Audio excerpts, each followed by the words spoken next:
சின்ன பிள்ளைய பிறக்கும், நபி அவங்ககிட்ட வருவாங்க, தஹ்னீக் செஞ்சு கேட்பாங்க. பச்சை பிள்ளைக்கு இன்னொரு ஆள்கிட்ட உமிழ்நீர் பொருந்துவாங்க, பேச்சம்பழத்தை எடுத்து நசுக்கி அப்படி கசக்கி அப்படி கொடுப்பாங்க. சரியா? சரி. இப்ப தஹ்னீக்கு நபிக்கு மாத்திர முடியதா, மற்றவங்களும் செய்யலாமா என்ற சுன்னத்தா என்ற ஒரு கேள்வி வருகிறது.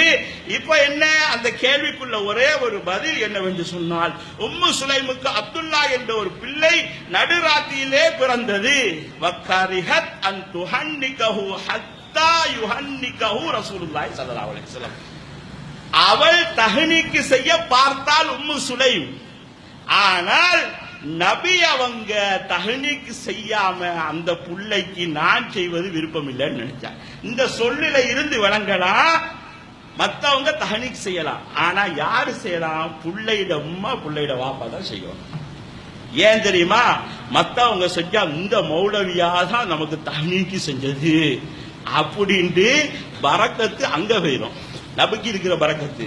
ரெண்டாவது ஷிர்க்குல போய் சேர்ந்துடும், சிறுக்கில போய் சேர்ந்து விடும். சகோதரர்களே, இப்ப எண்ணத்துக்காக வேண்டி முதலாவது பேரிச்சம்பழம் அந்த இனிப்பு கொடுக்கப்படுகிறது. மனுஷண்ட மூளை, இதயம், இறப்பை, குடல் எல்லாமே வேலை செய்யறண்டா உடம்புக்குள்ள முதலாவது குளுக்கோஸ், சுக்ரோஸ், ஃப்ரூட்டோஸ் இந்த மூணு போகணும். நான் சொல்லவில்லை, நவீன மருத்துவம் சொல்கிறது.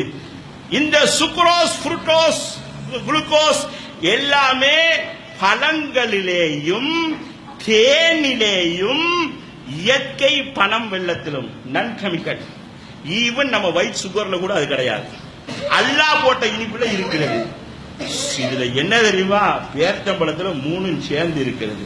மொத்தம் 100 கிராம் பேச்சம்பழத்துல 66.5 கிராம் குளுக்கோஸும் சுக்ரோஸும் ஃப்ரூட்டோஸும் இருக்கிறது. பாலுக்கு முன்னுக்கு இதை கொடுத்தா எல்லாம் இறப்பையெல்லாம் திறந்துடும் பிள்ளைக்கு. சுப்ஹானல்லாஹ். இந்த பெரிய விஷயம் அந்த இடத்திலே இருந்து கொண்டிருக்கிறது. என் அருமைக்குரிய இஸ்லாமிய சகோதரர்களே, நபியுடைய அந்த உமிழ் நீர் அப்படி பரக்கத்தானது. அப்ப நம்ம போல ஒரு மனிதரா? நம்மள மாதிரியெல்லாம் அவங்களுக்கு வாசம் வராது.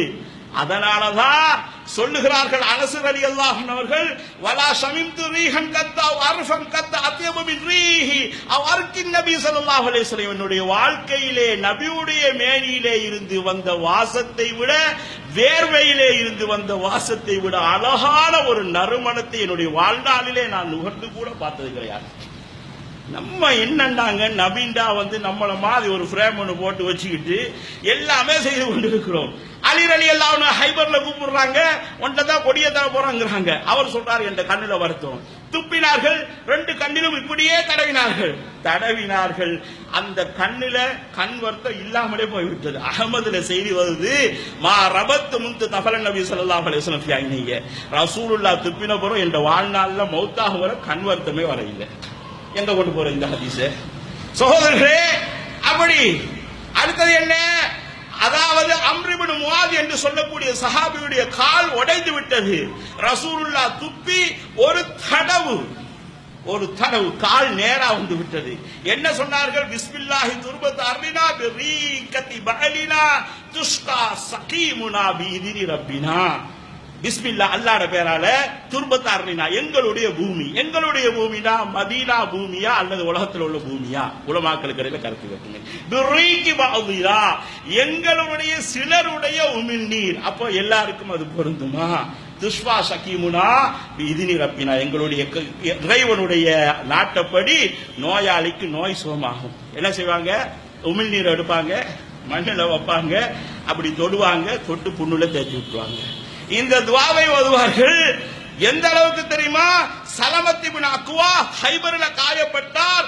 அவருடைய காயத்தால் அவர் மௌத்தாகி விடுவாரோ என்று நினைக்கக்கூடிய அளவுக்கு அவர் காயப்பட்டார். மக்கள் சொன்னார்கள், சலமா மௌத்தாகியே போய்விட்டார் என்று. இப்போ நபி ஸல்லல்லாஹு அலைஹி வஸல்லம் அவர்கள் வந்தாங்க, 3 தடவை உமிழ் நீரால் அப்படியே துப்பி தடவினார்கள். அவர் சொல்லுகிறார், இதுவரை காட்டியும் எனக்கு அந்த காலில் அந்த வருத்தமே இல்லைங்கிறார். இதுவரை காட்டி அந்த வருத்தமே இல்லைங்கிறார். நபியுடைய உமிழ் நீர் என்னது அடுத்தது என்ன, ஒரே ஒரு விஷயம், நபியுடைய சளி சகோதரர்களே, அரபுல ஃபிளேம் என்று சொல்வார்கள். ரசூலுல்லாவுடைய சளியை மேனியில எடுத்து பூசிக்கிடுவாங்க. அது எப்படி சளியை பூச முடியுமா? சளி முதலாவது நஜீஸா? ரசூல்லா என்ன சொன்னாங்க, உங்களுக்கு ஒருவருக்கு சளி வந்தா சட்டையில் எடுத்து தேய்ங்கன்னாங்க. தேய்ச்சா சளி ரெண்டு வகையில வருங்க. அதாவது என்னன்னு சொன்னா, சளி வருவதற்கு முதலாவது காரணம் இன்ஃபெக்ஷனால வரலாம். அது மஞ்சள் ஆகிக்குதா, மூச்சு எடுக்க கஷ்டமாகிக்குதா, அல்லது உங்களுக்கு காய்ச்சல் அடிக்குதா, ஜுரம் அடிக்குதா அப்படின்னு கேட்பாரு. நான் இன்ஃபெக்ஷனாலே வரலாம். சைனஸ் ஹோல் என்று சொல்லி இந்த தலையில இருந்து இது எல்லாத்திலையும் சில ஓட்டைகள் இருக்கிறது. இதுல காத்து, குளிர் காத்து, சூடு காத்து உள்ளுக்கு போய் அடைஞ்சத்தோட அந்த நம்மளோட உடம்புடைய டெம்பரேச்சர் 37.4 பாகை நினைக்கிறேன், அந்த 4 பாகைக்கு இந்த சைனஸ் ஹோல் எல்லாத்தையும் மாற்றும். காத்தி தான் உடம்புக்குள்ள இதை அனுப்புது சளி. இந்த இதை சில நேரத்தில் அந்த குளிர் காத்து கூடுதலாக உள்ளே போச்சுது, சூடு போச்சுதுன்னு சொன்னா அந்த சைனஸ் ஹோல்ல இருந்து கூடாக்கிட்டு மிச்சது வெளியே சரியாக வரும். அதான் குளிர் பிரதேசங்கள்ல நிறைய சரி. நான் ஜேமனுக்கு பேசிக்கிறேன், நீங்க எவ்வளவு பேர் எங்கெங்கெல்லாம் பேசுவீங்களோ தெரியல. அங்க எல்லாரும் அப்படி 100 பேப்பர் சீட் வச்சுப்பாங்க. சளி வந்துகிட்டே இருக்க மூக்கால காரி துப்பிக்கிட்டே இருப்பாங்க. அவங்க அதை பொருட்டாவே நினைக்க மாட்டாங்க. ஆனா சாப்பிட்டு ஏப்பம் விட்டா அப்படி வெள்ளைக்காரன் முகத்தை திருப்பிட்டு போவான். விலங்குதா போயிட்டு.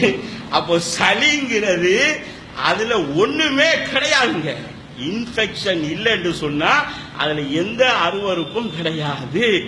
ஆனா ரசூலுல்லாஹ் அதை பள்ளியில இருக்கிறத புதைய வச்சாங்கன்னு சொன்னா என்ன காரணம்னு சொன்னா, ஒரு மக்களுக்கு அருவருப்பா இருக்கிறத நஜீஸ் இல்லைன்றாலும் வெளியே போட்டு வைக்கப்படாது, அதுக்காக வேண்டி புதைச்சி காட்டினாங்க. அது வேற விஷயம். ஆனா சஹாபாக்கள் ஏன் பூசினார்கள்? ஒளி செய்த தண்ணீர் ரசூலுல்லாஹ் மேல இருந்த அளவுக்கு அதிகமான அன்பின் காரணமாக அவர்கள் பூசினார்கள் என்ற விஷயத்தை தான் இங்கே பார்க்கலாம்.